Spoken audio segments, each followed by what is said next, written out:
হাইস 1 মাস 7 দিন এর বেশি কেউ সেই রুমে টিকতে পারে নাই। এটা আমার চোখে দেখা, কেউ টিকতে পারে নাই। আর পরে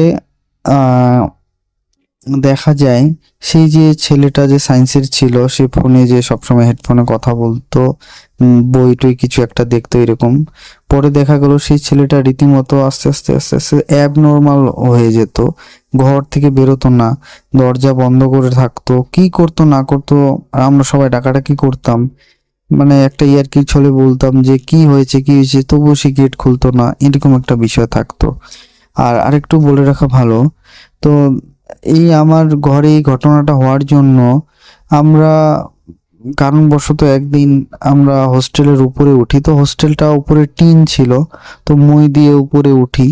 তো ওঠার পরে দেখা যায় যে আমার যেখানে প্রবলেমটা হয় তার পিছনে একটা নারকেল গাছ।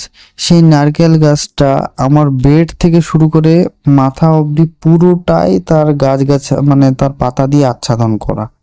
তো এই জিনিসটা দেখার পরে আমি বুঝতে পারি হয়তো নারকেল গাছে কিছু একটা, হয়তো কিছু আছে, এরকম একটা হয়তো খারাপ বা অশুভ কিছু একটা জিনিস হয়তো আছে। তো যাই হোক, এই ছিল আমার ঘটনা রাসেল ভাই। ভালো লাগলে লিসেনারদের সঙ্গে শেয়ার করবেন।